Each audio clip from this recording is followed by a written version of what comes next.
Olá a todos, eu sou o Marcos Aurélio, do canal Princípio e Fim, e em parceria com a comunidade Bnei Israel, estamos iniciando mais uma série de estudos, onde nós vamos abordar, fazer perguntas para vocês, que vão fazer você refletir sobre algumas máximas que são ensinadas na maioria das religiões. E hoje, a primeira pergunta que nós vamos fazer é justamente a quem devemos ouvir, se ao nosso mestre ou aos líderes religiosos.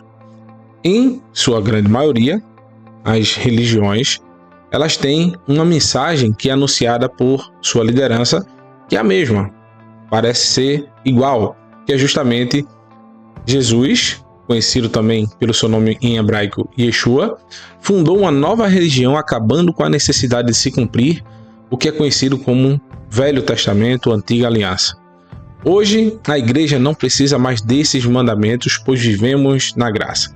Essa é a máxima ensinada nas maiorias das religiões. Mas a pergunta que nós fazemos é: será que era essa a mensagem do Mestre?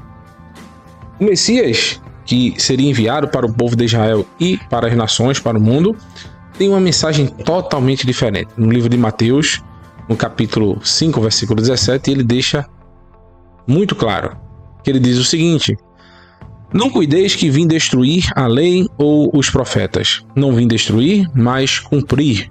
A palavra aqui usada em grego é plero, que quer dizer tornar cheio ou plenificar. Os líderes religiosos, ao lerem essa palavra, eles dizem que cumprir é finalizar. Aqui, na realidade, tem um sentido totalmente diferente, que é de plenificar. Tanto que ele veio nos dar o exemplo de como praticar as instruções do Eterno, não por obrigação, não por legalismo, mas sim por amor.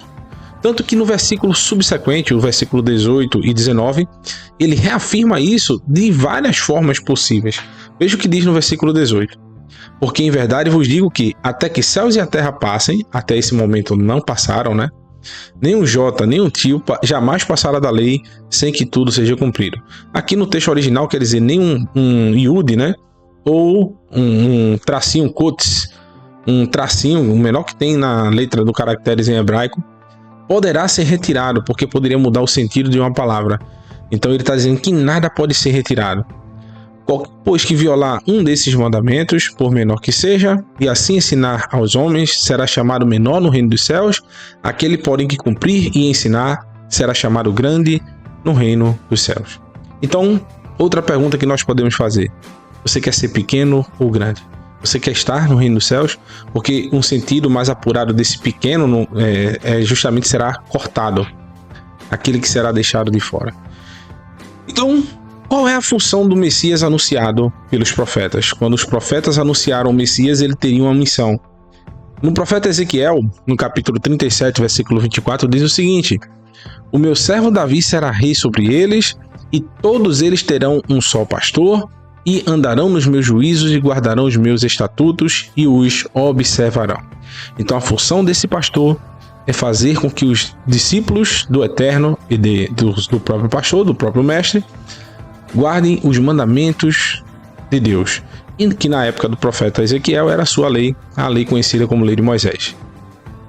No livro de Isaías, capítulo 2, versículo 2 em diante, diz: e acontecerá nos últimos dias que se firmará no monte da casa do Senhor, no cume dos montes, e se elevará por cima dos outeiros, e concorrerão a ele todas as nações. Então esse vai se levantar sobre os outros. Ele vai ser uma bandeira, uma referência. E o que vai acontecer quando ele se levantar? Irão muitos povos e dirão: vinde e subamos ao monte do Senhor, a casa do Deus de Jacó, para que nos ensine os seus caminhos e andemos nas suas veredas, porque de Sião sairá a lei e de Jerusalém a palavra do Senhor. Então essa reunião dos santos, reunião dos povos, será para aprender a lei de Deus. Não mais para o quê? Para discutirem, brigarem ou guerrear. No versículo 4 diz: e ele julgará entre as nações e repreenderá muitos povos, e esses converterão as suas espadas em enxadões e suas lanças em foices. Uma nação não levantará a espada contra outra nação, nem aprenderão mais a guerrear. Por fim, no livro de Apocalipse, capítulo 14, versículo 12, diz: aqui está a paciência dos santos, Aqui estão os que guardam os mandamentos de Deus e têm a fé em Jesus, em Yeshua. Então, perguntamos mais uma vez, a quem você está obedecendo? Se ao líder da tua religião ou ao chamado do Mestre. Até a próxima para mais reflexões.